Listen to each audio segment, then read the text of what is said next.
Welcome to MeidasTouch podcast, Legal AF. If it's the weekend, it's Legal AF. Ben Meiselas and Michael Popok breaking down the key legal issues, the key legal decisions, the key legal concepts for you in easy ways to understand. Because Popok, the law should be easy. The law should be practical. The law should be just. It isn't always the case.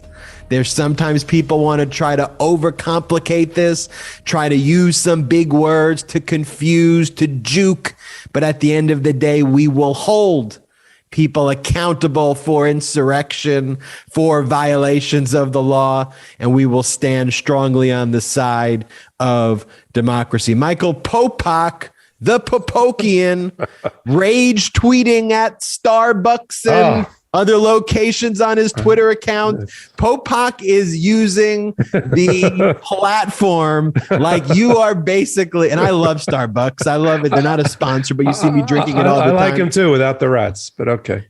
So Popok, for everybody who knows his Twitter handle, Popok is like the Batman. No matter who you are, if you're a retail store, if you're a mom and pop shop, if you're a big corporation, it doesn't matter with Popok. If the service isn't pristine, you may get a negative tweet from Popok exposing you. Or if my relationship got insulted by the barista, I may tweet out on that. Anyway, listen, I liked your intro today. We're going to have to recycle that. Although if it were as easy, efficient, and not complicated as you described, you and me would not have a podcast. So fortunately, there are complexities and there are things that are head scratchers that you and I are going to try to untangle during the next 90 minutes tonight. Well, I always found, one of the biggest revelations in my development as a lawyer is when I realized that yes, there is all of these layers of one, there's the law, there's precedent, there's decisions, there's this kind of new language that lawyers use, there's pleading paper, there's the courtroom, there's the Great Seal, there's people in robes and people wearing suits. But at the end of the day, we're talking about making arguments and using logic and trying to find justice, and that it's a human system.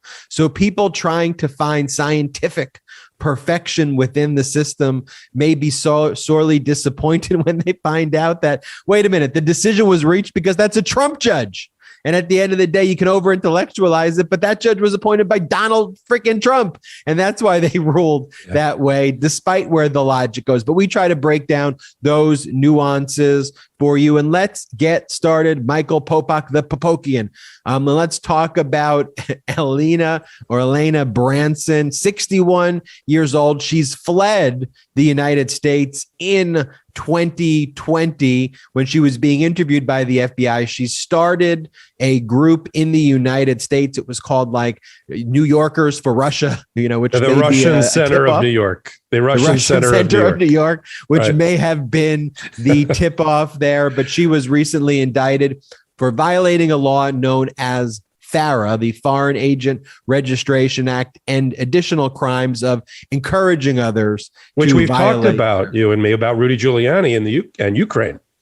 Well, it's interesting. So let's go into this one, Popok, break down what happened with Elena. And then maybe we should talk about, very briefly, this FARA, which was passed in the late 1930s. It was very rarely used. But with Trump, everybody seemed to be in Trump's orbit, trying to represent foreign powers to kind of bribe Donald Trump and to bribe the government. That's the way things took place under Trump. So all of a sudden, you had this enforcement of FARA, the Foreign Agency Registration Act, and saying, wait a minute, if you're representing foreign governments, doesn't have to just be governments, foreign interests, you got to register. Yeah, with the Attorney General of the United States. So look, we've talked a lot on this show and on the Wednesday midweek edition about one prosecutor in Manhattan, Alvin Bragg, who's the state prosecutor, but the Southern District of New York has a new U.S. attorney as of the same time period, January of 2022, and that is Damien Williams. And his office is very aggressive, as it should be, about federal crime and prosecution of federal crime. And they have brought, I'm sure the timing was linked to Ukraine's invasion by Putin. They finally got around to indicting Elena Branson. Elena held dual citizenship, U.S. and Russia. Russia allows that. You can see why. It's the unit within the U.S. Attorney's Office, very interesting unit. It's the National Security and International Narcotics Unit. Their chief assistant U.S. attorney led the charge along with the head of the FBI in conjunction with Maine Justice, which you and I have talked about in the past. The head of the Maine Justice Unit on National Security was also involved. And so she is charged with obtaining about $200,000 worth of fees almost directly from Putin. I mean, she had a direct conduit to Putin to run what she said was like, there used to be a famous campaign in New York, I love New York. Everybody has T-shirts with the heart sign. She had a I love Russia campaign that she ran to curry favor with Putin. It was really Putin's money being used, at least the indictment says that. And she did all this under the guise of just being one of those, commerce, chambers of commerce related to Russia. She tried to whip up Russian nationalists here in the United States to get them to do her bidding on behalf of Putin. She helped perpetrate a conspiracy on visa fraud, bringing in people in Russia here on improper visa status. And she was interviewed, and apparently the indictment says she lied to the FBI during the interview in September of 2020. By October of 2020, she fled the country and went back to Russia, but they have now gotten around to indicting her. The 6 charges against her, Ben, which include the charges under FARA that you described and the visa conspiracy, range in penalty from 5 to 10 years, up to 10 years. Now, they may have to try her in absentia because she's not coming back from Russia, I am sure, for this trial or for appearances, or maybe she sends counsel. I'm not sure, but we'll have to follow this one closely. But what was it about the FARA that you wanted to dive into?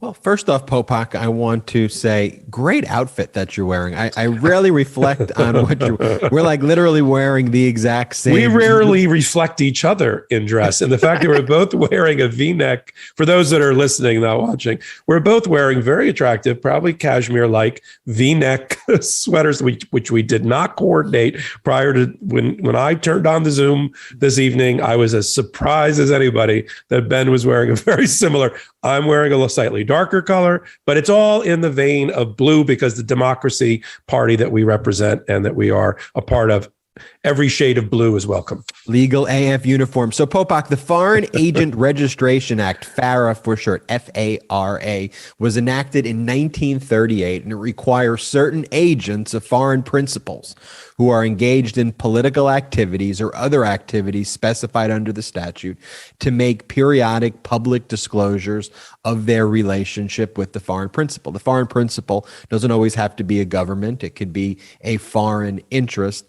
And the type of triggering events for FARA include engaging in political activities, and that term encompasses any activity intended or even believed to influence the U.S. government or any section of U.S. public policy or anything like that. It also includes acting as a public relations counsel, publicity agent, information service employee, political consultant, collecting or dispensing money, and or representing the interest of foreign principal before any agency or official of the United States government, generally by making direct contact with the government officials. So it's any of that type of conduct that's at play.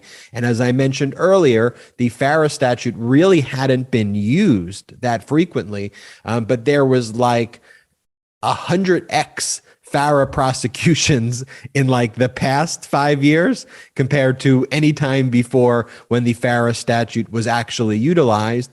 And you go back and you look at it, when Trump was elected, you would see actually foreign governments going into Trump Tower with their, the different groups and constituencies, and then other people who they were connected to within the United States, and run these influence operations. They were like literally right before your eyes. You could watch it on the C-SPAN camera that they had at the Trump Tower. So we'll be following more about that, and we'll be giving you more updates if indeed there are other FARA violations taking place and other FARA prosecutions. Let's release the Kraken, Popok, the Kraken.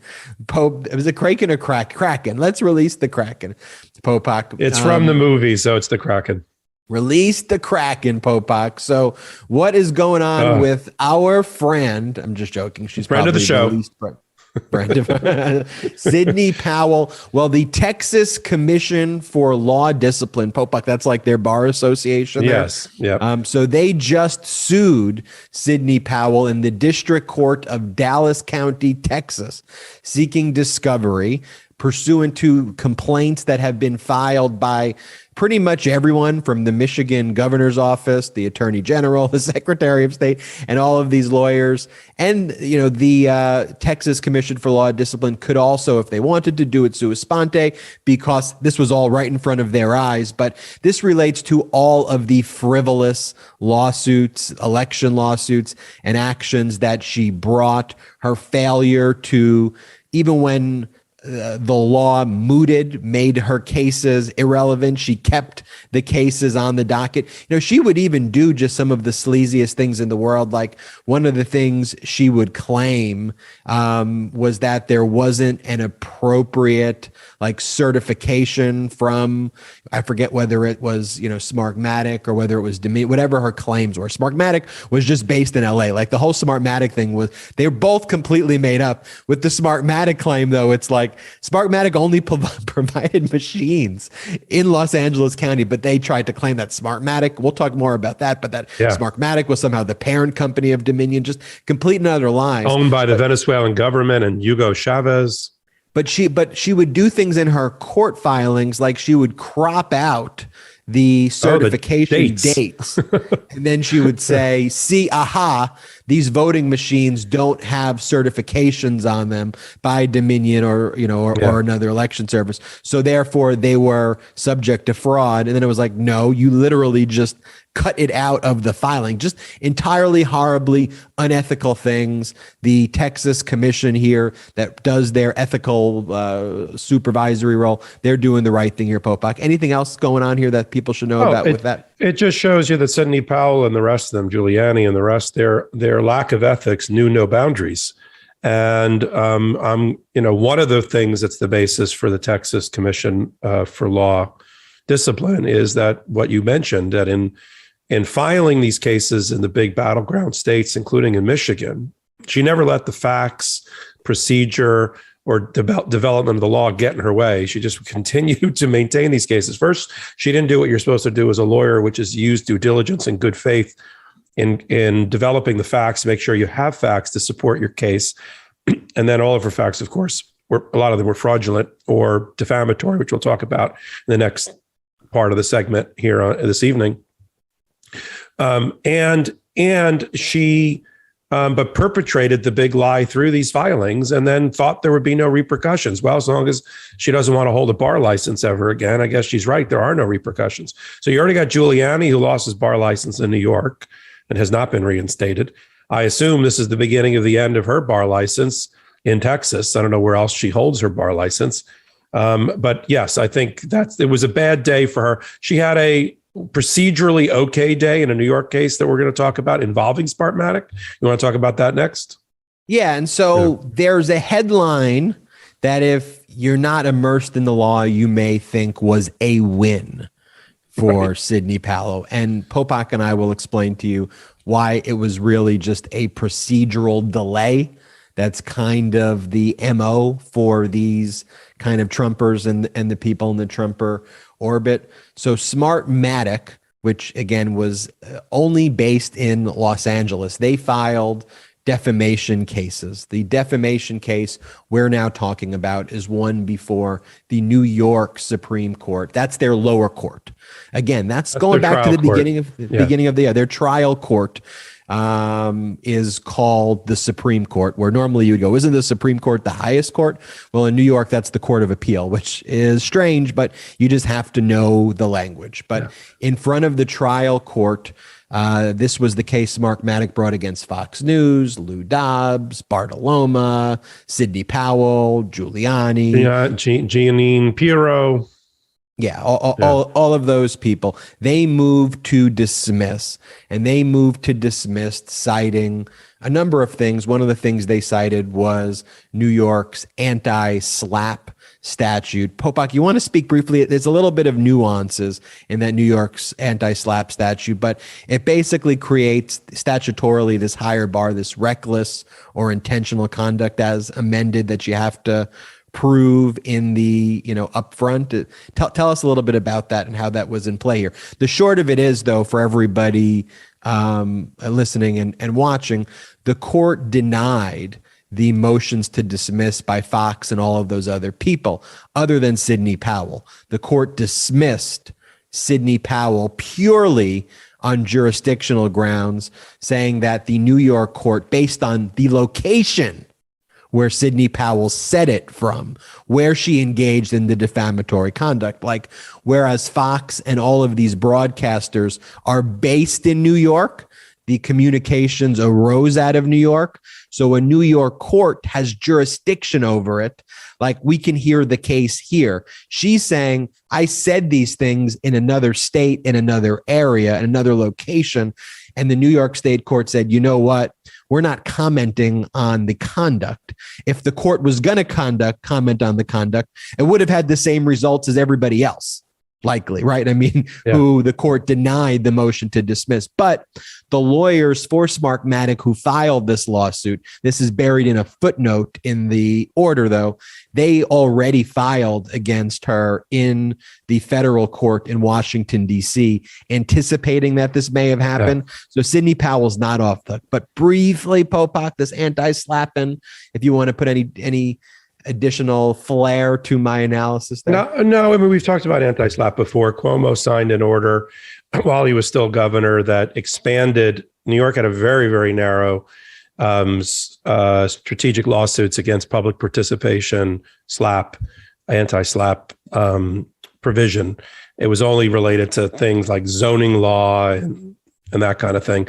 Finally got expanded to kind of match what most states have on their books. And, it's basically targeting, we used to call it a version of malicious prosecution, which is, how do you bring your lawsuit? Why do you bring your lawsuit? And are you doing it for the chilling effect of impacting somebody's First Amendment rights? Clearly not in play here when you've got a major alleged news gathering organization, which the judge took to task in the motion to dismiss and said, you, including in comments made by Tucker Carlson, you, Fox News, have not only defamed Smartmatic, likely on the pleadings, at least as pled, because on the motion to dismiss, they're just looking at the pleading allegations, not to evidence. That's later in a case. As pled, there's a good defamation case against you, against Lou Dobbs, against Bartiromo. I think Pirro may get out because she had a one-liner that may give her a little cover where it really didn't sound like it was her opinion that Smartmatic was owned by the Venezuelan government or had fraudulent software that would flip elections for, the candidate of choice based on some software code, which is all lies and wrong, perpetrated by Powell and Giuliani primarily on Fox News shows. But as you said, when you say it's a technicality, I just want to be clear, because one thing I've said, and you've said consistently in every past 52 episodes, and now with Karen on Wednesdays, we are practitioners. I practice law for a living. That distinguishes you and me and Karen from the bulk of the other talking head podcasts out there in the legal world, is that I try cases and you try cases. I was just in the Second Circuit arguing live and in person for the first time in 2 years, an oral argument on an appeal. I also filed 2 briefs in Nevada District Court, one of them on personal jurisdiction grounds. So if a party doesn't have the appropriate contacts with the state, it's not inappropriate to move for a lack of personal jurisdiction. We're not here to say, we called it a technicality, but people should be sued where they're appropriately sued, where they have a connection, minimum contacts, constitutional minimum contacts and due process require that you be sued in a place where the Constitution believes is appropriate under the analysis. I'll give you an example. This is. So I don't want to act like it was a trick play. It was just the wrong place to sue her. She'll get sued in the right place for the right thing, and she'll lose. the law here, really wasn't meant to protect a Sidney Powell in this situation, but really play it through your mind here, though. What if you're out living in make up a state? You're out in North Carolina. And all of a sudden you get this lawsuit, someone suing you in California. You have to appear in front of a California court. You've never been to California in your life before. You never even had any communications with California, but now you're in this California judicial system and you go, whoa, whoa, whoa, whoa, whoa. Why are you bringing me out there? I'm a North Carolina citizen. So right. It's supposed to give you a level of fairness of you going in courts where you have citizenship, where you have jurisdiction, where you did it, where at the very least you did the act. So if you went to California and you injured someone in California, it would make sense that you could be charged in California. With defamation, it gets a little more nuanced. And I've had cases that get a little tricky. Well, when you say it, if she said it from Washington, D.C. in a press conference, but those words have a transient nature, obviously, and they were received in a place like New York and Fox News is based in New York, would that give you jurisdiction? One of the things here that Smartmatic asked for was jurisdictional discovery to try to uncover just those things. I think the court really recognized, though, that process could have been dilatory anyway. I think the court focused on the fact that these lawyers for Smartmatic filed in D.C. anyway. And so it was like, just get your case going in D.C. where it probably belongs anyway, and you can sue her there. But the headline, back to the headline, is Fox News and all of its minions, except for Jeanine Pirro, are staying in a case seeking hundreds of millions of dollars for defamation brought by Smartmatic because of the lies that they perpetrated against Smartmatic on their network.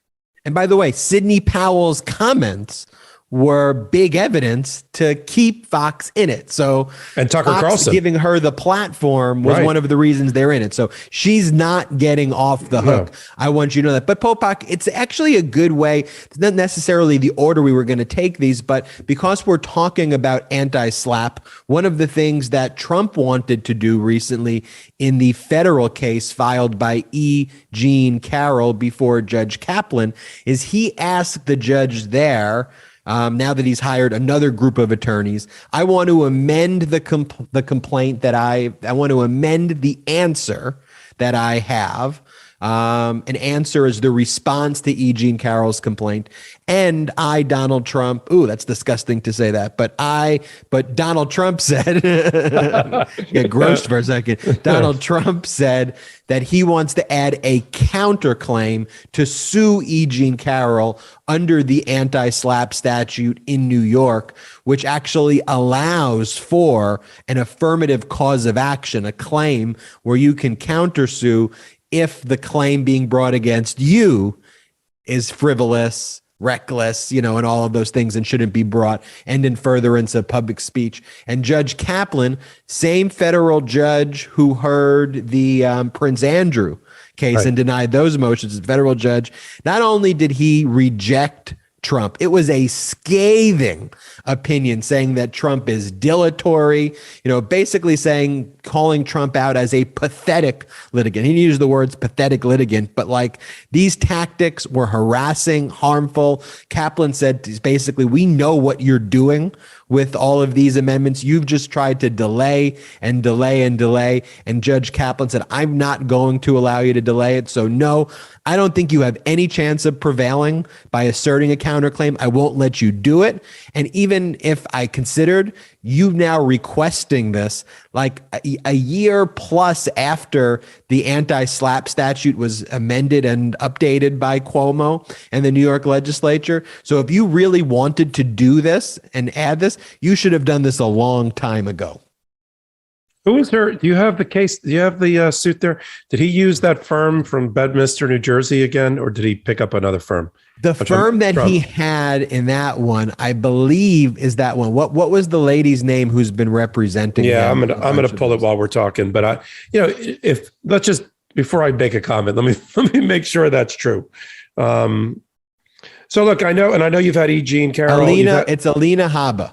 Yeah. So all right. So we're back to it. This is the firm that's in I don't know if it's on the 18th hole of the Trump golf course in Bedminster, New Jersey, or the 19th hole, but they have a little office somewhere near the Trump course. He met her at the golf course, and now she does, this little law firm does all of his bidding and files everything that you and I have talked about in the last 6 months about Donald Trump trying to stop the attorney general prosecution, trying to stop his being deposed, trying to, this case against E. Jean Carroll. It's all been brought by this little law firm. It's like a captive law firm that he controls. And, you know, they'll write anything and file anything. Having seen what happened to Sidney Powell and Rudy Giuliani, as we discussed on this show today, I don't know why anybody would abdicate their personal responsibility and professional judgment to just file anything on behalf of a client. It's not right. I mean, you and I are aggressive litigants on behalf of our clients. And when I take a case and I believe in a case and I've done the research to understand the case has merit and is in good faith, then there's no stopping me. But how do you get to that point when your client is Donald Trump? Well, I think one of Trump's strategies, and we see it more and more even with Eastman's arguments regarding attorney-client privilege, is that Trump was getting, the defense essentially is that Trump surrounds himself with the worst people, and you can't blame him. This is advice that he's getting, even if it's the worst advice. So one of Trump's mob boss strategies is surround himself not with the smartest in the room, but with the idiots in the room. And so when shit goes bad, he just blames it on all of the idiots and puts all the idiots in front of him. Well, there is a doctrine that we haven't really talked about on any other episode called the advice of counsel as a defense. It doesn't usually work in the criminal context, but you can say, well, listen, this is a very complicated area. That's why I hire professionals. And I was given a memo or an analysis or this and that, and I relied on it. And look, in some circumstances, I guess the argument would be that destroys mens rea, the criminal intent. I guess that's going to be his argument. Although we'll talk about the Eastman case, where I think this recent disclosure of the email exchange between John Eastman, the Chapman law professor, consigliere for Trump about overthrowing the election, and the lawyer for Pence, the chief general counsel for Pence, demonstrates that even they didn't believe their own horseshit.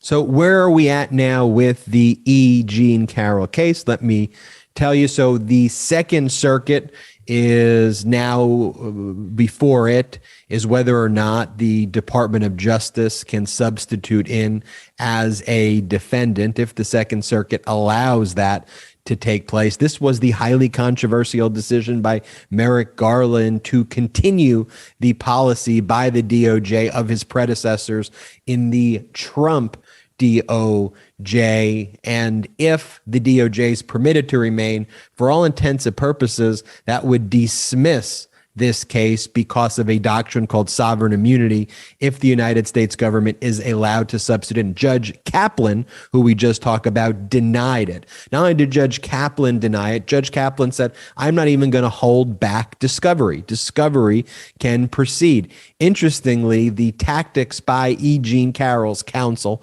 who are top in the nation, they've said recently, as February 2022 in a joint conference before the judge on or around that time, that they don't want to take such a smart move. They don't want to take Donald Trump's deposition because that's going to cause more delay. Right. They're not looking for that. They said, that's Robbie Kaplan's firm, and she's really good. I'm just reading the quote from Elena Habba after she lost with Judge Kaplan. While we are disappointed with the court's decision today, pardon me, we eagerly look forward to litigating this action and proving at trial that the plaintiff's claims have no basis in law or fact. God love her. I'm literally going to go watch Robbie Kaplan versus Elena Habba, whatever her name is, with E. Jean Carroll as you know, in the case. What Kaplan said, E. Jean Carroll's lawyer, though, to the judges, we just want his DNA for now. We'll deal with the depositions later. Right. Just order that he produces DNA so we can show a match on the dress. So now basically what we have is really kind of a race for time. Like the Second Circuit, I don't know what they're going to do. I think the Second Circuit, it's a coin toss in my view, whether they side with Kaplan or whether they allow the DOJ.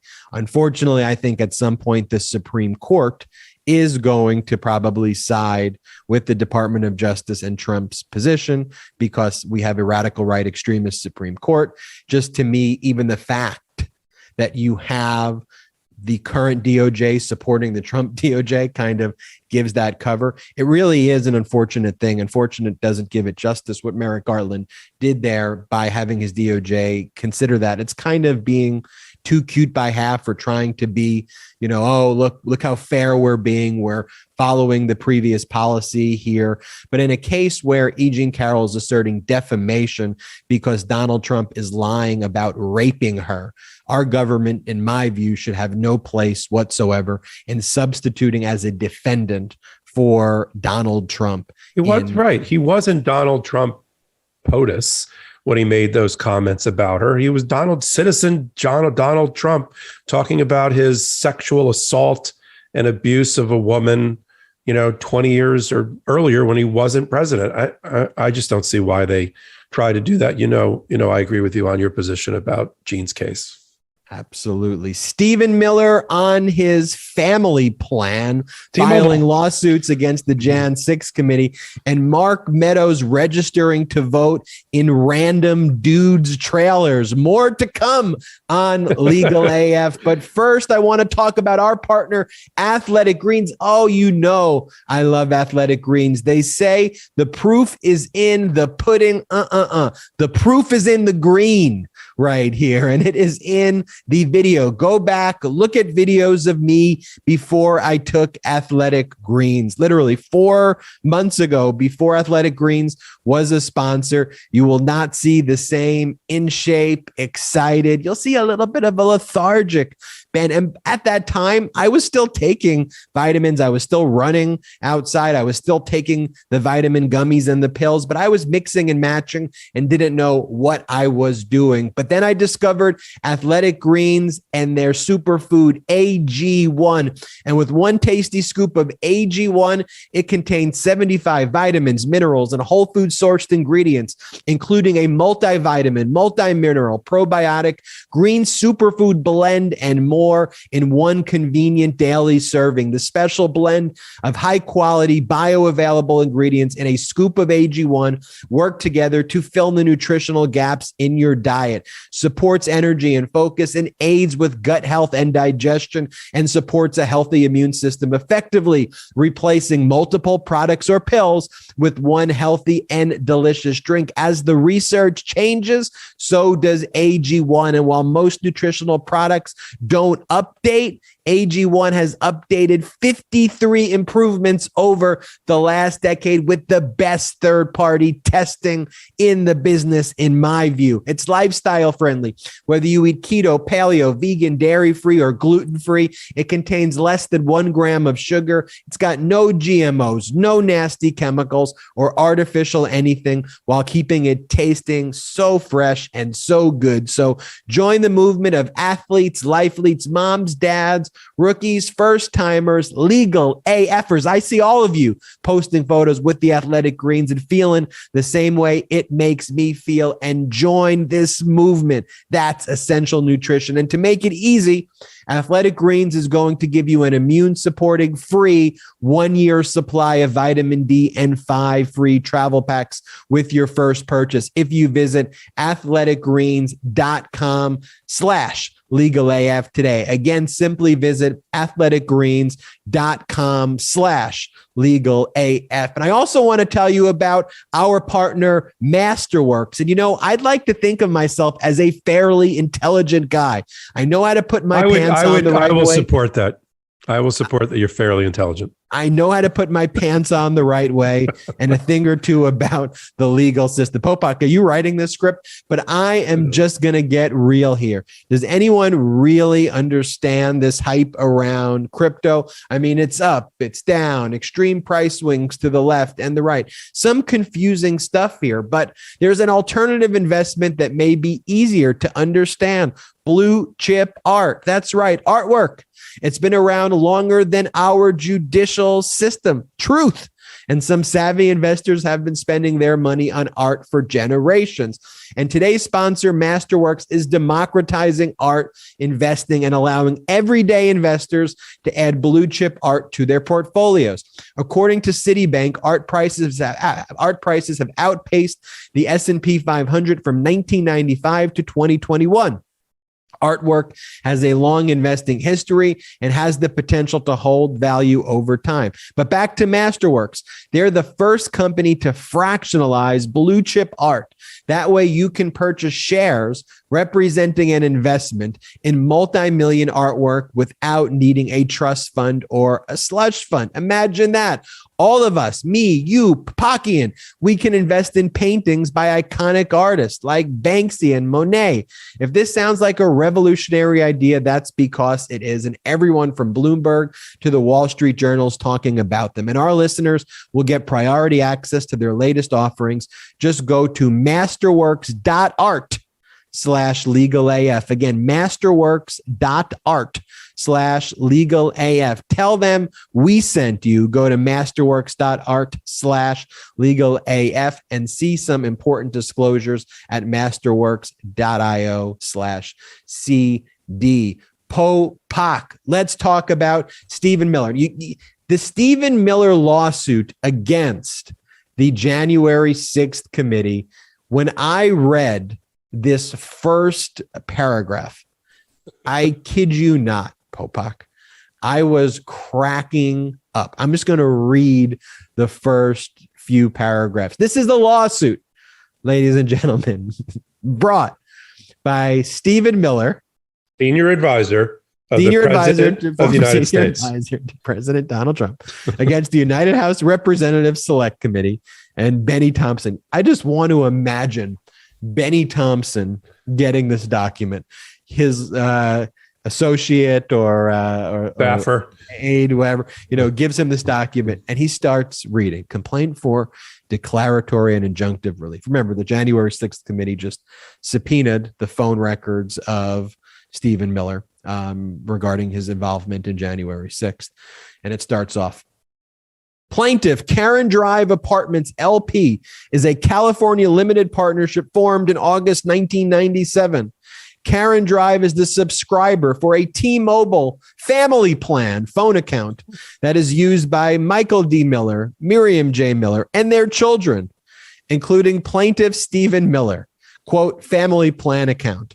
Several of the family account plan members are practicing attorneys who use their phones for privileged calls and text message communications with their clients. Plaintiff Stephen Miller is a United States citizen and a former senior advisor to President Donald Trump. And Mr. Miller has been the user of the cell phone number assigned to the family plan. Stephen Miller is on his mom and dad's cell phone T-Mobile family plan. Popok, we can talk about him, the implications of what he's filing, but I think we just stop there. I think we're done with the segment. 36-year-old senior advisor to the president, when he wasn't busy creating policy to put immigrant children in cages and separating them from their families, because that was his big contribution to American history, coming up with the separation of family plan at the border. Forget about that family plan. Has also, saved 19 cents a month by being on his parents' family plan. Parents who actually, 20 years ago decided to create an LLC on their, they live on, Karen Drive in some town. So they created an LLC. So in case somebody slips and falls or their dog bites the postal worker, they don't have liability. And they also went out and got a T-Mobile plan. And all the kids who are now aging out, pushing 40, are running around sharing overflow minutes on a family plan. I would not even have the balls to write that in a lawsuit, but they know no boundaries. But look, this is interesting. If you go into a little bit deeper in that laugh-inducing first paragraph, his lawyers who wrote this say that Mr. Miller does not take issue with the committee's investigation of the attack, they called it an attack, on the Capitol, or any of the things that happened during those tragic events. He just says, I wasn't involved at all with the attack on the Capitol, and that subpoena should be quashed as against me. And it's also family plan. And I got a lot of personal pictures because I just had a newborn baby, and there's a lot of cell phone traffic about the baby. So, but I thought it was interesting. Isn't this like you probably are steeped in it deeper than me with the Brothers podcast, but can you recall another senior official of maybe Mike Pence who has said out loud that the Jan 6 insurrection was an attack on the Capitol and that the committee's investigation was valid and not invalid? Who else? I thought you were going to say for a second that Mike Pence is on his family plan. No, I was going to say, I think Pence has come out. I think Pence has come out and called it. Like, for instance, this is crazy. I don't know if you caught it on Wednesday's LegalAF with Karen, with KFA. When Guy Reffitt, and we'll talk about him later, when Guy Reffitt got convicted after 4 hours of deliberation of all counts against him by the jury, his wife held a press conference on the steps of the courthouse, continuing to show no remorse by the family. We'll talk about it later. And she said she called this group of insurrectionists something off the pages of American revolutionary history that I'd never heard before. Have you heard them call themselves the 1-6ers, like the 76ers? Have you heard them call themselves that? With pride. So Reffitt and the group all consider themselves the 1-6ers that were, doing what we did during the American Revolution. So, but here, at least I don't like that he's on the family plan. I do like that he's acknowledging that the Jan 6 committee has a legitimate interest to investigate the attack on the Capitol. Why is Stephen Miller involved in this? Because he's one of the architects of the big lie in all the battleground states. And they want to find out since Trump is starting to take a position, as you mentioned earlier in tonight's podcast, that he was relying on information and advice from other people that, the election had been stolen. They want to then see what was he told in real time by his advisors? What did the advisors know about the big lie? Because the big lie is linked to the fomenting of the mob that attacked the Capitol. You can't uncouple them, which Miller wants to do. They're linked together. So he may not have been on the ellipse, exhorting people to go attack the Capitol like some of the others, like Mo Brooks and Madison Cawthorn and the rest. But he was an architect of the big lie, and that's why his records will ultimately, I am sure, just as every other subpoena has been enforced against every former member of the Trump administration or committee, not one has been successful so far at the trial level or even the appeal level to get their records not turned over. These records are going over. It's just going to take another round of court procedure before that happens. And the information that has now come out as a result of these records and the fight for these records has added additional color, additional detail, additional facts that show just how complicit Donald Trump was. And now as we focus on the links, formal, direct, indirect, relating to Trump, his advisors, and these terrorist groups like the 176ers or whatever you just mentioned, and the Oath Keepers and the individuals who were going to be directed and were directed to invade the Capitol, to terrorize the Capitol, to kill politicians, to try to create a delay, to implement John Eastman's overall plan of throwing the election back to the legislatures, trying to convince Pence not to certify, not to engage in the ministerial task of certifying the election, and literally trying to inspire a coup, engaging in coup behavior on January 6th. And fortunately, it failed. Unfortunately, we have treasonous, disgusting GQP Republicans, radical right extremists, who pretty much make up 99.9% of the party right now. It's sad, who support and countenance this behavior. But speaking about disgusting and weird, let's go from Stephen Miller, who fits both, to Mark Meadows, who fits both. And great reporting by the New Yorker talks about how Mark Meadows registered to vote at a property in North Carolina to which it almost appears with a certainty that he had never lived. And so the background is when he resigned as a member of Congress to become Trump's fourth and last chief of staff in around 2020 in March, he registered to vote in September, according to the New Yorker, asked for the address where you physically live, according to New Yorker. The magazine says Meadows, quote, wrote down the address of a 14 feet by 62 feet mobile home in Scally, Montana, North Carolina, and, quote, listed his move-in date for this address as the following day, September 20th.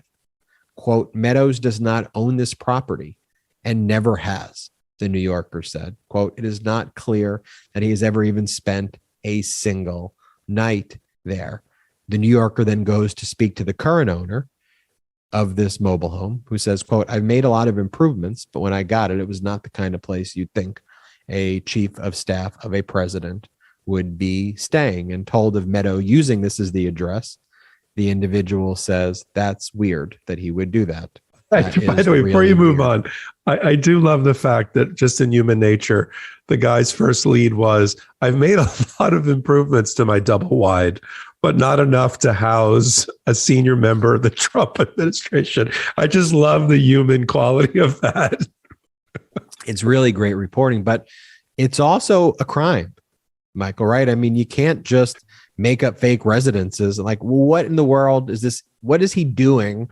And it just goes to show you how fucking pathetic these people are. I mean, there's no other way to say it. Like, these are weird loser rejects, and these are people who are running.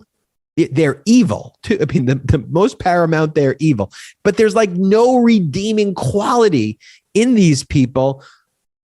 And they break the law. They break the law on the dumbest shit too. And these are people who are supposed to have been the top positions of our government. One's on a family plan and one's making up that he's living in a mobile home where he never lived. This is some scary shit, Popok. Let's tie it together. We talked about Pam Moses, who was sitting in prison until she's been granted a new trial for 6 years related to her voting when she wasn't quite off probation, but thought she was. Mark Meadows, who had been a congressman from North Carolina, which is where the North Carolina link comes in, decided on his own to put apparently, according to New Yorker reporting, to put a fraudulent residence down in a battleground state. He then voted, this is the continuation of the New Yorker reporting, he then voted mail-in, back to Republicans, do as I say, not as I do, voted mail-in ballot for that district in North Carolina from the comfort of his office in the White House, in the West Wing. And it was a surprise to many. And I'm not saying it was Meadows' vote that tipped the scale, but Trump, you remember, Ben, won North Carolina by less than 1 percentage point over Biden, right? Making it, even a little bit scarier when we were doing the math about who was going to win this election from an electoral college count standpoint. So it's not just that he voted. It's not just that he registered. He actually used that address, voted in that precinct by mail in a state that he obviously did not reside in a state that was a battleground state. If he was in New York, I bet you he would not have done this because New York goes 90-20 90-10 in favor of Democrats. So that just shows you the depth of this is voter fraud that should be prosecuted. And I'm hoping that the Department of Justice or the U.S. Attorney for the district in which this is implicated prosecutes Meadows for voter fraud. What do you think? I think he absolutely should be prosecuted for voter fraud. And as you said, it's not like, I guess it would still be bad if you just did it to two states that didn't actually matter, or California, New York, who cares? But exactly, but here, the impact of that, it was weaponizing the fraud too. The fraud was weaponized to try to tip the scales intentionally. And if he's doing that too, you wonder, what's the rest of Trump's inner circle doing? We know everything with them is projection. And so I think we got to look into that. I mean, I do. Well, I agree. I mean, you have a party that is based its entire, post-Biden win, their entire plank, their entire foundation for what animates them as a party is voter fraud. They use it for voter suppression law passage.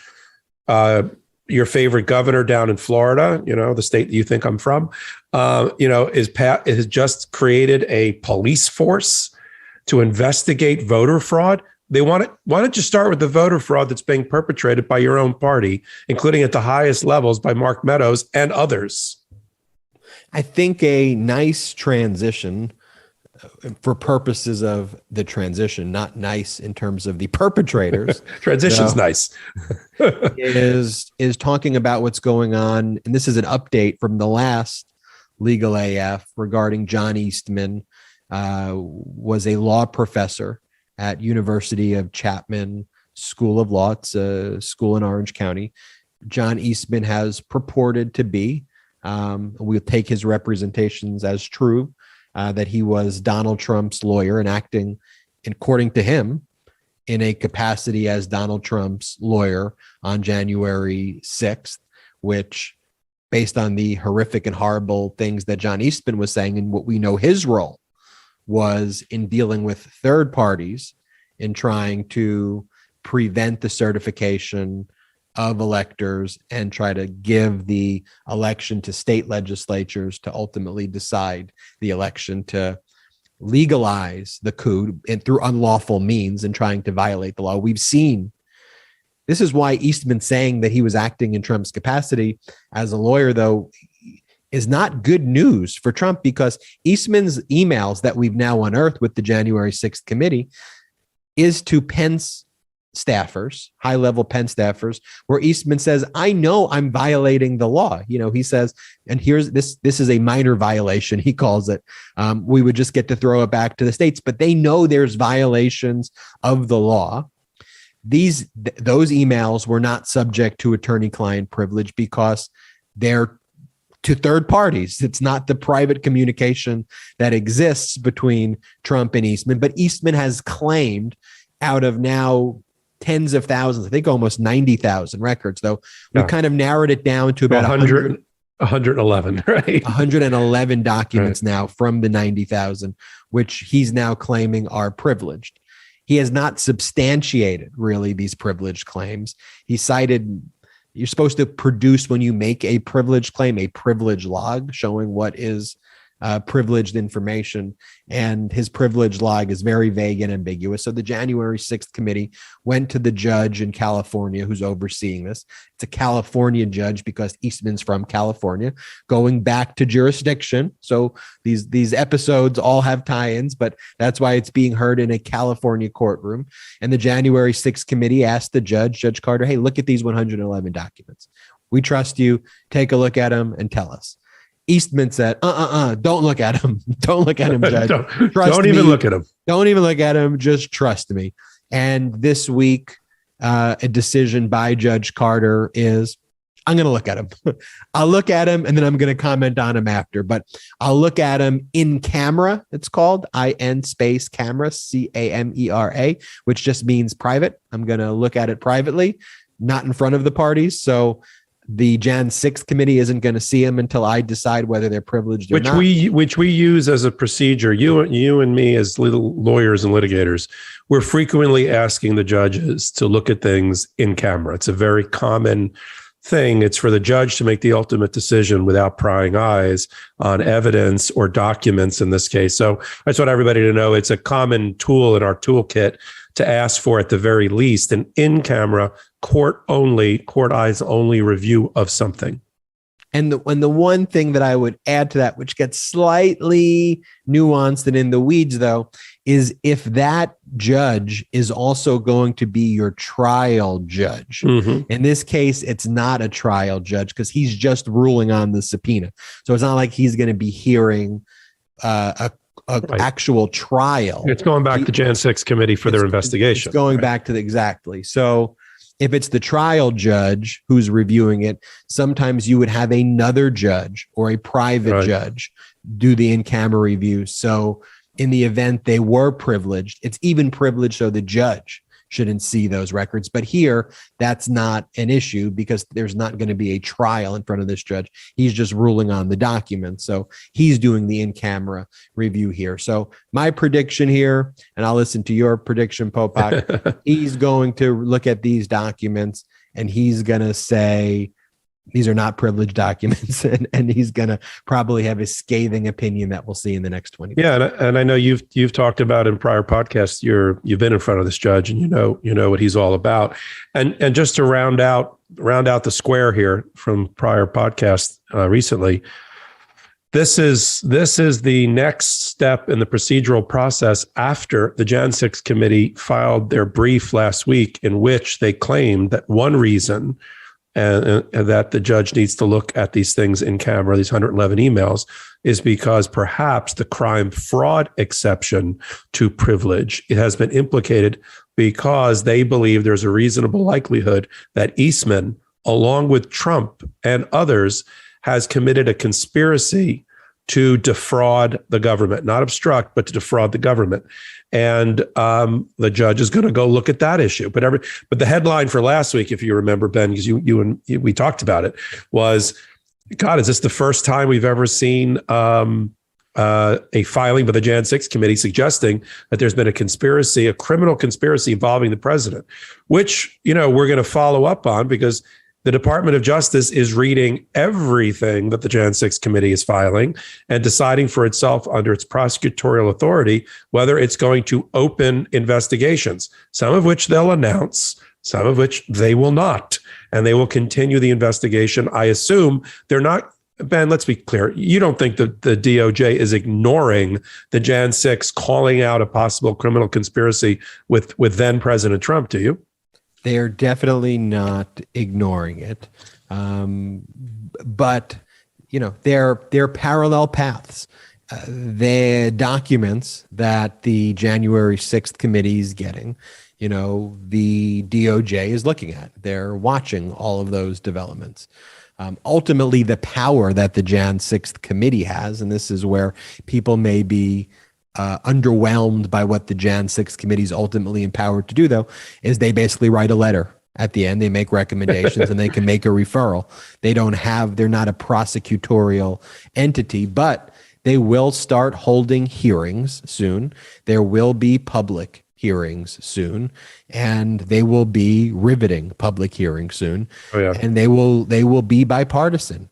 You will see Adam Kinzinger, you will see Liz Cheney, you will see Benny Thompson, you will see Democrats and Republicans on that committee cross-examining people and getting out facts and exposing what took place to the American people. We're going to mandate LegalAF law schoolers on this podcast watch all those people you just identified, including Jamie Raskin, doing cross-examination and presentation of the evidence that's been accumulated over the last year by the Jan 6 committee. No doubt about it. And can I mention Eastman for one more minute before we move on? Of course. The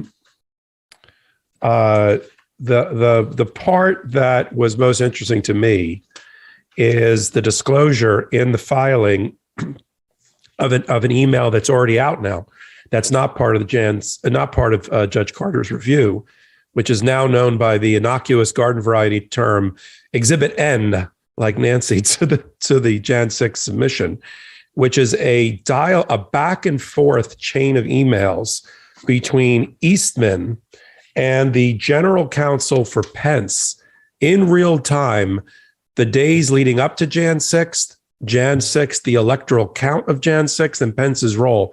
And that lawyer's name is Greg Jacob, who in his own words said to Eastman, "Your bullshit," and this is a direct quote, "has gotten us into this mess," as he's watching the siege outside the vice president's windows on Jan 6 day. And he said, "Your academic arguments and theories, which you knew or should know, have no basis in the law. There's no judge in their right mind, including at the Supreme Court level, that's ever going to adopt it to allow Pence to reject the electoral count and send it back to the states."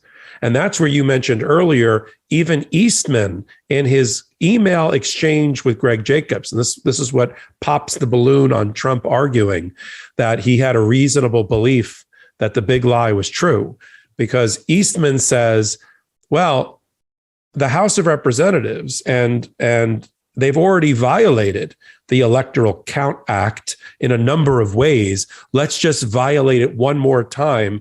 And your boss, the Vice President of the United States, should take a 10-day timeout and not certify the election on Jan 6th, but give us 10 days to do what? For Sidney Powell and Rudy Giuliani to go get another investigation, to go give more testimony in front of a phony legislative body or whatever, but just give us 10 more days. If we only had 10 more days, we would win this thing.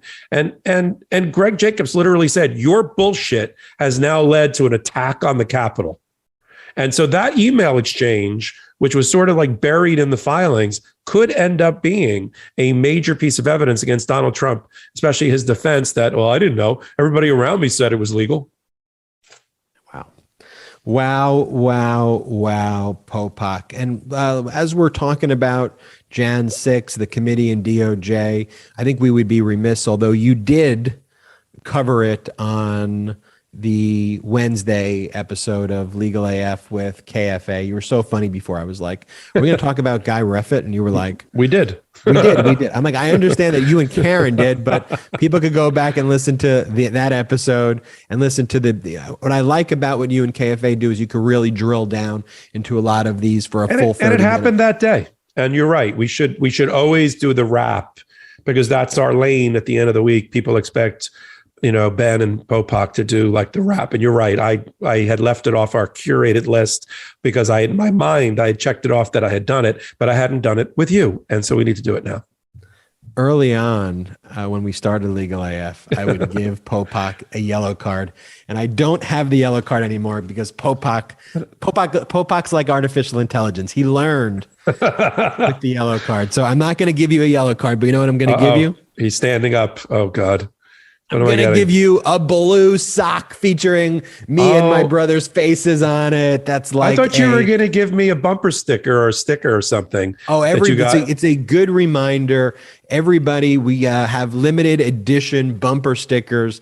It's based off my tweet that some people liked, some people don't like. Many people said that I should do a bumper sticker on it. So we did a bumper sticker on it, and the tweet was, gas is expensive, freedom is priceless. We have about 50 left right now. And so make sure you go get it. Gas is expensive, freedom is priceless bumper sticker. For those watching, we'll put what the bumper sticker is on there. And it really just goes to, at the end of the day, Maria Shriver, by the way, commented that she loved that slogan. But at the end of the day, we're fighting for our freedoms here, and I agree that, gas companies are price gouging. One of the things that Biden is very heavily focused on, we've talked about this on LegalAF, is beefing up antitrust investigations on industries, including gas oil, industries and their inflation and having record profits while gas prices continue to go up. But the real sentiment behind that is not a deeper meaning of, yes, I think we should have prosecutions of companies that price gouge, but it is that the sacrifices that we have here at home are nothing compared to what we're seeing in Ukraine and with people fighting for their lives there. I may be just speaking personally, but I'm willing to pay $7 or $8 a gallon if it stops the march of totalitarianism across Western and Eastern Europe. Period. End of story. If it strangles and puts a chokehold on Putin and kicks him where he lives and stops his aggression, because it's not going to stop with Ukraine. It's going to keep going unless we do something. And there's only so much, frankly, the free market and the market can do. All of the McDonald's and Starbucks and banks and Amexes that pull out of Russia are one thing. But frankly, that alone is not going to stop Putin from his aggression. And we have to be willing to say, you know what? we have cheap gas compared to the rest of the world. Maybe California doesn't, but most of the US has relatively cheap gas. If you do any type of travel and you fill up at a pump, you're like, wow, we really have cheaper gas in our countries. So, and there's things that Biden will end up doing. There's strategic reserves that can be tapped. He's trying to make arrangements with other countries and pull them away from the Russian orbit, like Venezuela, that are oil producing and part of OPEC. You know, we supposedly have friends in Saudi Arabia. OPEC could open the spigot and lower the gas prices. So all those things are going to be done. But, you know, we have to cut Russia off from a supply of oil for revenue, and we have to be willing to do something about it. And I'm willing to pay more at the pump. So Popok, break it down. Guy Reffitt, 4 hours of deliberations, a guilty verdict. Guy Reffitt, one of the insurrectionists, the first to go to trial, and not just a defeat for insurrectionists, but that was a knockout punch, huh? 4 hours. Yeah. See you later. See you later. And as I joked on the Wednesday edition, it's only 4 hours because they hadn't gotten lunch yet. When juries, as you know, Ben, when they come back quickly, if lunch is in the balance, they wait for lunch. They have to order, they have to get instructed. They go into their deliberation room. They have to order from the menu. It has to be delivered. And then once they finish that, so it really wasn't 4 hours. It was really like lunch plus 20 minutes. And they came back and convicted him on all the counts that the federal government prosecuted him on, including the obstruction of justice count, which some judges are starting, you know, at least one judge in the District of Columbia is questioning whether it's appropriately applied to any of the Jan 6ers, insurrectionists. But in this case, he was charged with it. It wasn't dismissed, and he was convicted of it by the jury. The defense did a 3-minute, it's not a typo, a 3-minute closing. It takes me longer to cook an egg than it took them to make a closing argument. The prosecution had put on not only all of the technology-related evidence, the cell phone towers, the video cameras, he was wearing a GoPro, the Reffitt's own GoPro, but they went for the jugular, and they got the son, who's 18 years old, to testify against the father, and who testified that he thought his father was acting weird and inappropriately and a potential insurrectionist and was threatening the government, and turned him in on Christmas Eve. Now, unfortunately, the FBI gets a lot of tips, and this one, I guess they didn't take as seriously as they should have, and they did not pick him up to interview him prior to Jan 6th, and then he disappeared and ended up in Washington at the tip of the spear, fomenting all of these attacks on the Capitol Police and others. I don't know if you caught this, Ben, during the testimony of the son, Reffitt burst into tears and turned red-faced and sobbed out loud in the courtroom about his son testifying against him. And then now we put two and two together. His wife, who was not prosecuted, took to the front steps of the courthouse after the verdict and said, none of the other January 6th people, the 1-6ers, none of them should take a plea deal. All of them should go to trial. They're trying to break us, and all this other stuff that shows zero remorse by the family. But now I know why they didn't put the daughter on, who was also threatened by Reffitt that she would be killed by him, murdered by him if she testified or reported him. She ended up being released. I think it's because they had already got enough out of the son, and they didn't want to fear like a little bit of a backlash from the jury that it looked like they were overreaching. They had enough already. They didn't need to like also drag the daughter, who maybe not as willing to testify against the father. They had so much. They were up so high on points before the closing. They just felt like, you know what, we don't need the daughter also. But look, there's 170 other of the 700 that are being prosecuted. There are 170 others that also have the obstruction charge against them. And now we're going to have to see if the federal government is going to dial back some of the obstruction charges on some of these people, or they're just going to say, hey, we just won the Reffitt case. Let's go full steam ahead. More to come on that. We will keep you updated on LegalAF and Popok. Let's head to Texas, developments there. First development regarding the directive from Republican Governor Greg Abbott that called for child abuse investigations into parents who were supporting gender-affirming care for their transgender children.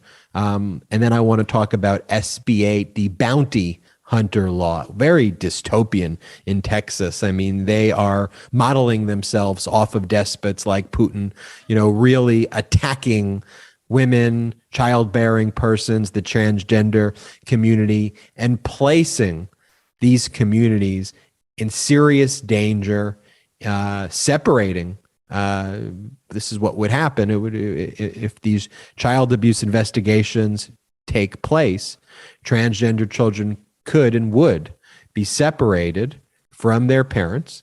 They would be placed in foster care homes when the likelihood of suicide and death is already extremely high, and that would likely be the result. And it's not too dissimilar on SB 8 as well in terms of what the outcome would be. The outcome by placing bounties on the heads of women, childbearing persons, and those who aid in the process of helping people get abortions, creating serious danger, threats to their lives, and making procedures that should be subject to the constitutional right to choose secretive, dangerous, and deadly. That's what we know about the past in these, in situations like this. So let's start off with the past week, the order from the Texas judge this past Friday, who issued a statewide injunction on Republican Governor Greg Abbott's directive to have child abuse investigations into parents who provide gender-affirming care and into organizations that do so. It's from a Travis County District Court Judge, Amy Clark Meacham, which arrived the same week after advocacy groups joined. It was the same week where a number of advocacy groups were speaking to the child protection services in the state, and they had just brought this lawsuit. But this is a temporary injunction. Really, what the court said here is that the governor on his own didn't have the authority to make this directive without legislative approval, without going through the proper legal channels here. It's just an incredibly scary law that is in effect. The AG Paxton said this is a Democratic judge and this was a political ruling. It wasn't. This was the right ruling. Unfortunately, Popok, the legislature can go about passing a law like this the same way they did with an SB 8, but it would have to go through a deliberative process. We'll see what other courts are going to do. Paxton says he's going to appeal. What do you think is going to happen, Popok, and any other comments about this decision? In this law? Well, I'm going to give a call to action for the LegalAFers and Meidas Mighty, because we talk about what can we do off of learning information on LegalAF and the Brothers podcast. What can we do about it? Well, I'm going to tell you, I'm going to do a shout out to three entities that tie into the transgender terrible policy that Governor Abbott tried to pass. The first one is the ACLU, the American Civil Liberties Union, Lambda Legal, which is on behalf of the LGBTQ community. Both of those entities need our support. I recommend people go on to their websites and see the good legal work that they do every day in courthouses, federal and state, all across America, to defend people's rights. They are aligned with the interests of this show. They are aligned with the interests of the vast majority of the people that are our listeners and watchers. And if it wasn't for the ACLU bringing the case along with Lambda, we wouldn't even know about these kind of cases, and there would not be this fight for the soul of America in the courthouses, except they're led by organizations like the ACLU and Lambda. And the third shout out I want to do is to Amy Clark Meacham, who is the Travis County judge in the 201st district in Texas. And Travis County is the seat for Travis County is Austin, Texas. which we've talked about in the past. We've joked about it as being the Greenwich Village or the Soho of Texas, but it is where the soul, it's the crucible for the soul, the fight for the soul of Texas is playing out. And she is in also a fight for re-election. These are elected judges in Texas, and she's up for re-election on December 31st, 2022. I've went on her website. She is raising money. We'll try to post it tonight on here. And it is judges like that need to be reelected. The ones that have the conviction, that have the brass to make the right decision, not politically motivated, to support civil rights, transgender people rights, abortion rights. It's judges that are sitting in Austin, Texas, that are fighting the hard fight every day on behalf of what you and I end up talking about in our news analysis section. And as you said, the Texas Court of Appeals issued a ruling 4 days ago, on behalf of an appeal that was taken by Paxton, who is Ken Paxton, who's the amoral Attorney General of Texas, in which by Abbott's order, effectively creating a law to separate transgender children from their parents, arguing that they are being abused under a child abuse statute and test because the parents are raising them in a gender affirming way, letting the children be the children who they are from a gender and sexual orientation standpoint, including if they have declared themselves to be transgender. And Abbott doesn't like that because he doesn't want gay people, transgender people, LGBTQ people in his state, apparently. So he's decided that is child abuse. And he has ordered the Texas department that's responsible for it, the Department of Family and Protective Services, the DFPS, to open up investigations of any family whose child, we're not talking foster care, we're talking regular families where the children were naturally born or adopted or whatever. These are not, I want to be fair here. This isn't even foster. This is just you and me Americans being knocked on the door by a department of the state of Texas and saying, we understand you have a transgender child and we are going to open an investigation because you are allowing that child to be transgender. We're going to open an investigation that you are committing child abuse. That is the order from February the 22nd by Abbott. And if anybody thinks, well, no agency in their right mind would follow that order, there are already 9 open investigations across the state of Texas involving transgender children because of this law.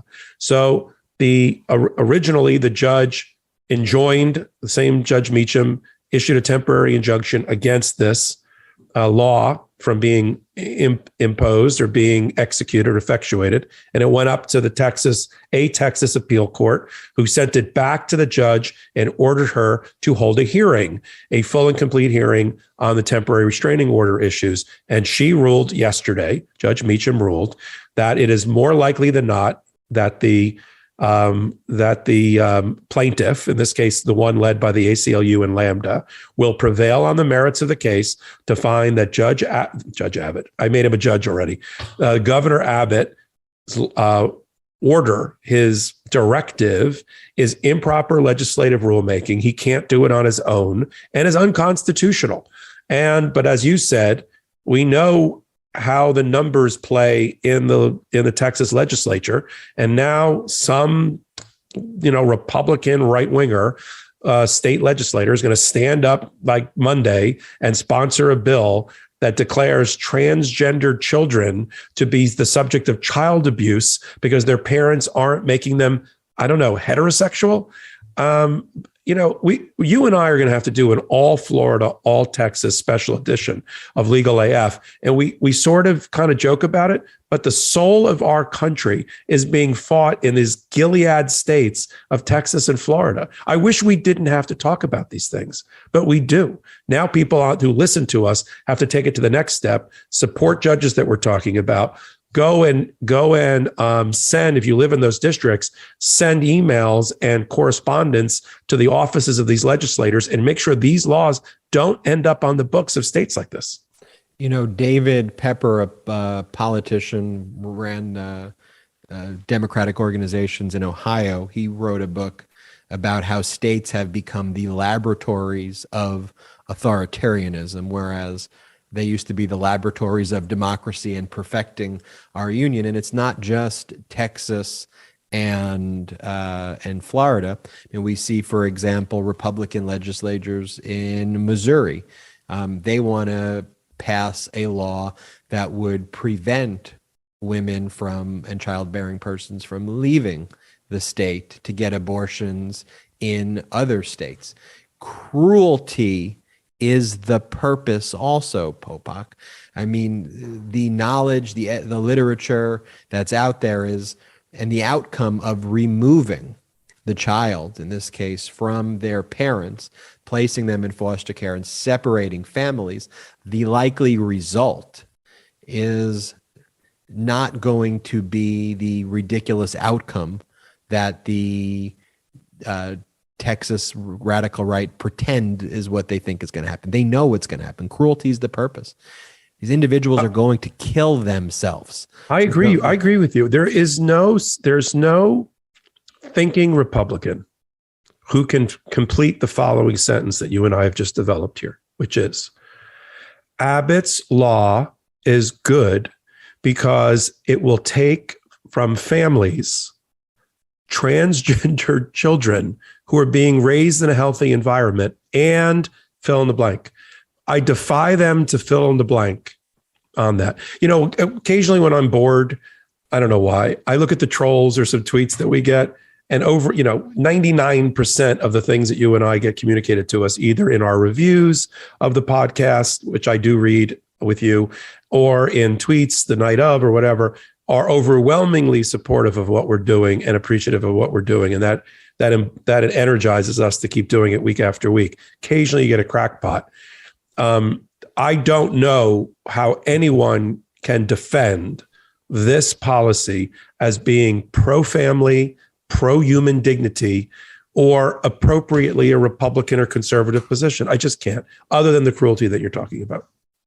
For people who talk about small government or libertarian ideals, they sure love the government to get involved and threaten corporations, to get involved in the decisions of families, to tell women what they should do and childbearing persons what they should do with their body, to tell families how they should and shouldn't raise their children. This is the heart of big government. Like we see with Putin, like we see in totalitarian states, coming into your home and telling you how to act. Imagine if this was a Democratic governor. A Democratic governor tries to pass a law to separate families based on gender and sexual orientation. I mean, think about what the response would be. First of all, our party would never propose such a thing, because we know it's antithetical to liberty and to the pursuit of happiness and everything else that our entire democracy is based on. But that doesn't stop any of the Republicans or any of the elected officials from doing it. They're not going to stop until we take them out at the ballot box. Yeah, Popok, they're not. That's the thing. It's a great point what you just said there. They are not going to stop until they're taken out of the ballot box, because they will otherwise turn the United States into a country that resembles Saudi Arabia, where there was just 81 beheadings the other day, where they believe in witchcraft and sorcery are on the list of things that people get beheaded for there. And countries like Afghanistan with the Taliban, America would look like that under the Republicans' dystopian vision, and we would be incompetent. And we see, going back to the earlier parts of the podcast, declaring your address as random trailers in other states and being on your family plan. These are the types of leadership that they have. Anyway, Popok, going to SB 8, the updates on SB 8. I mean, unfortunately, we've kind of predicted the meandering way the Supreme Court, the courts of appeal have tried to delay. And I've told you until Dobbs v. Mississippi is ruled on, which will happen in the next few months, May, June, I would expect the ruling to come out from the Supreme Court on the case that is challenging Roe v. Wade, that's challenging Mississippi's 15-week ban on abortions, which has been replicated in other states. You and I both believe, based on the oral arguments, that at the very least, Mississippi's 15-week ban on abortions will be upheld. I'll go further. I think, just to give you a pat on the back, it is obvious from what we're just going to talk about next with Texas and the way that the Supreme Court has boxed out all of the other cases, leaving really only Dobbs v. Mississippi as the case that they're going to use to declare once and for all the constitutional right to an abortion or not.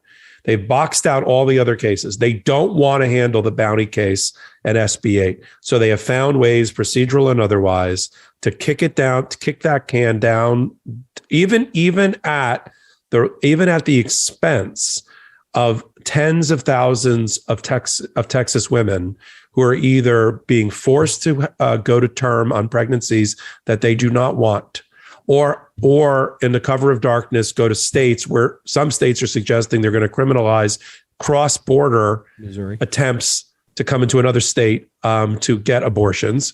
And so while they're doing all that, it's obvious to me, and you really hit the nail on the head 3 or 4 months ago, they only want to rule on Dobbs, and they want all the other cases to kind of fall by the wayside and be mooted out by the Dobbs ruling in June or July or whatever it's going to be. And this is and what we're going to talk about next in Texas, and what Gorsuch did to force it back or make it go back to the Texas Supreme Court for a ruling on the abortion providers is just a delay tactic so they can just rule on Dobbs in the summer.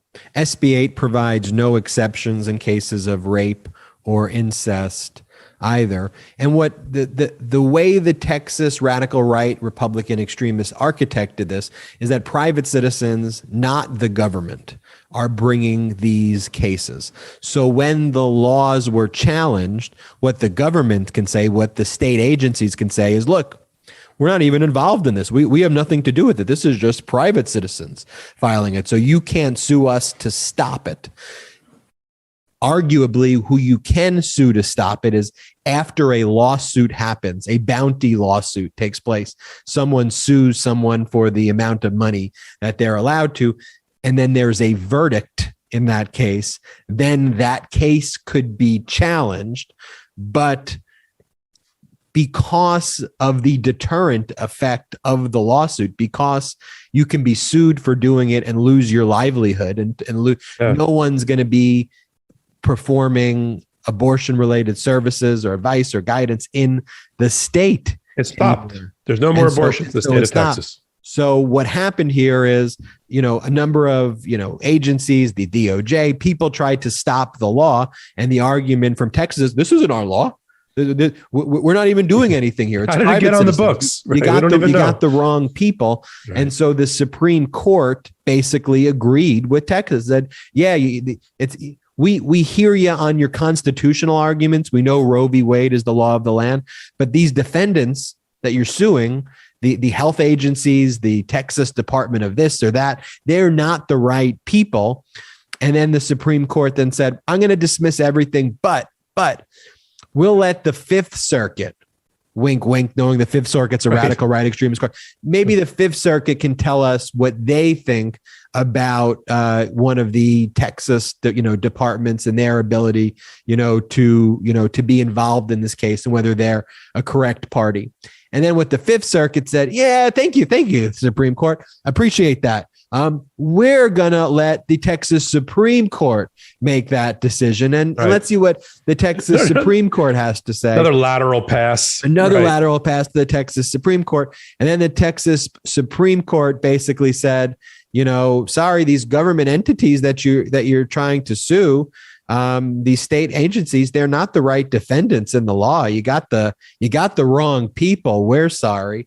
So what does that mean? That means that SB 8 stays on the books. That's basically what it is. Yeah. SB 8 stays on the books. I think the only one left, Ben, before you move on, I think the only one left is the medical licensing boards. I think on the Supreme Court level are still considered to be a proper defendant in a case. But look, it's all going to be, this is the Ben Meiselas dystopian view that's coming to fruition.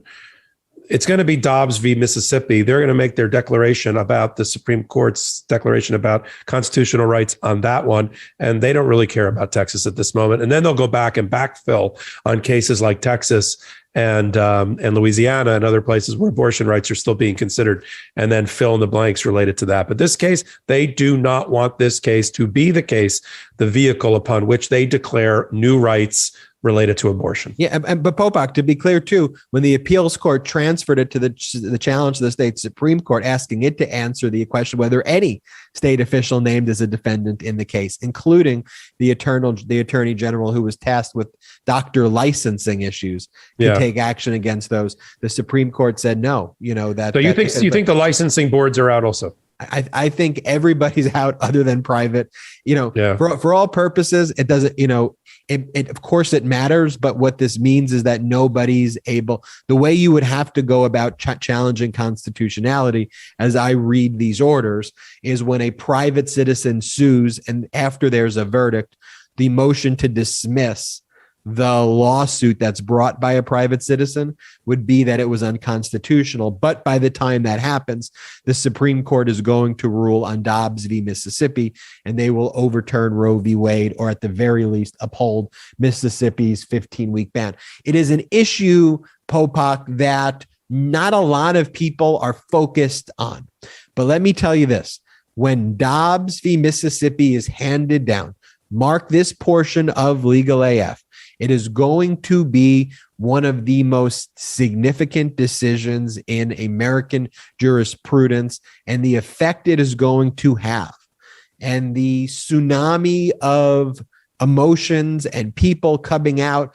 Overwhelmingly, people support Roe v. Wade. They support the right to choose, and for the people to make the decisions, women to make the decisions, childbearing persons to make the decisions based on how they want to decide, how they want to speak to their doctors privately, how they want to speak to their faith advisors and consult with themselves. That's who makes the decisions, not big government intruding. That is going to be the key issue, or one of the key issues, in the 2022 midterms and in American policy from here on out, because that is going to be a major, major, major blow to people's constitutional rights. If the Democrats don't make the Republicans pay for what's going to happen to the constitutional right to an abortion at the ballot box, then you know what? We don't have then we've given up as a party.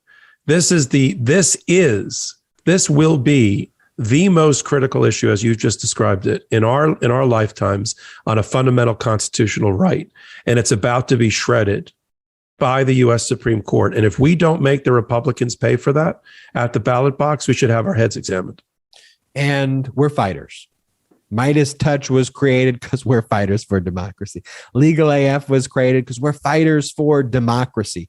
The real rule of law, not the bullshit rule of law in Trumpian language, which basically means upholding unlawfulness to support their own regimes and their desires to have an authoritarian structure rule our country. We are fighters. You are fighters, LegalAFers. And Michael Popok and I are so grateful to share these weekends, whether you're listening or watching this during the week. It's a week wrap up. Watch it whenever you want to watch it.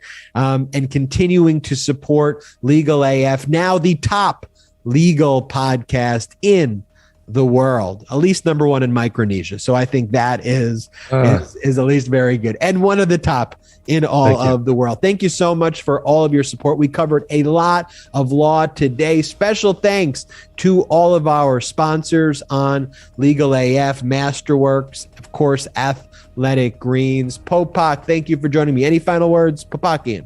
No, I think this is another example of another episode of the book, another chop of wood on the pile, and we're gonna gonna keep moving. So, next week will be our 1 year Legal AF anniversary. You may recall Popok took a little Popokian vacation. Not cool. Very early on in. What are you getting me for our anniversary?